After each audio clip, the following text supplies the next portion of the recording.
bugünkü videomda size çantamda ne var videosu çekeceğim.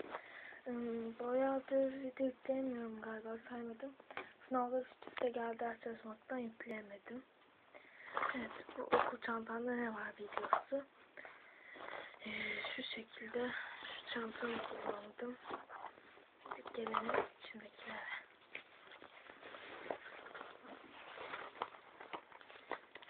Bir adet fen tek başı çalışma kitabı, fen defterim,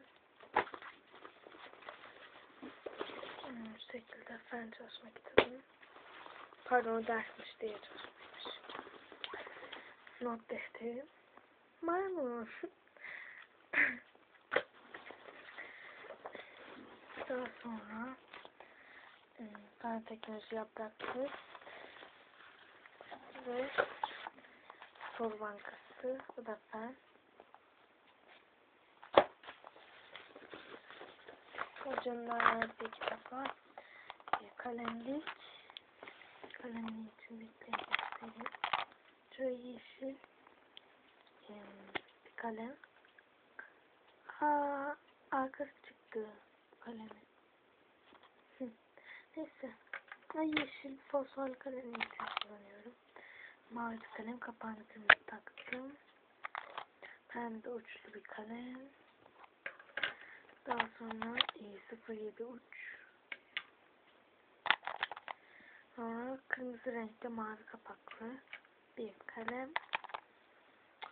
Şöyle kırmızı uçlu bir kalem. Pembe fosforlu niyetini kullandığı kalem. Şu şekilde. Sonra şöyle şu şekilde.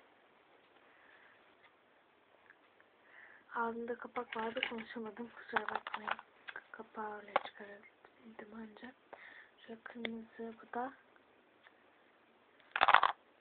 şöyle. Bu kalemlerin ne denir?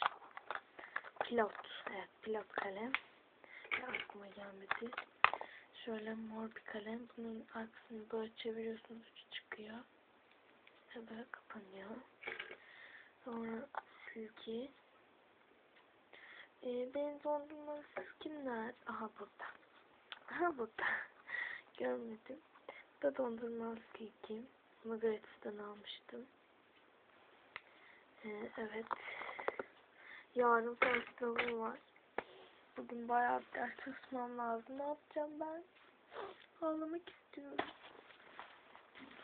Sonra başka krem.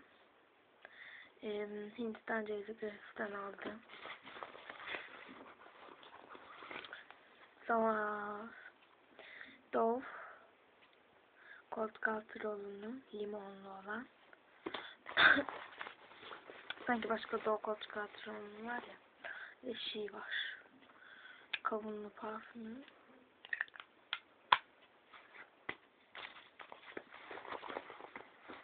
Başka nemlendirici Avon'dan aldım. Bu hafif parlatıyor ama renk vermiyor. Pembe bir rengi var ama hafif parlatıyor sadece. Pek bağıramıyorum çünkü yani biraz sesim şey gibi, daha çok bağırsam sesim kısılabilir gibi hissediyorum.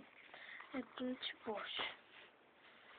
Peçete koyuyorum ben bunu. Bitirmişim peçeteleri.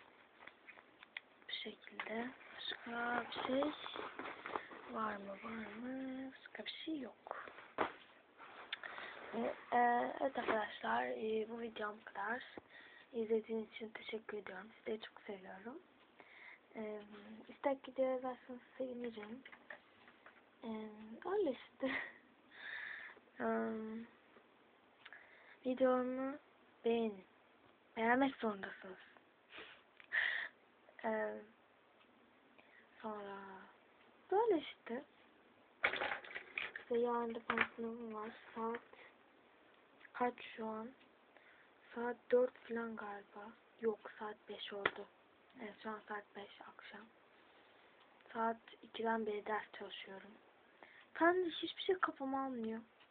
Artık yapacak bir şey yok.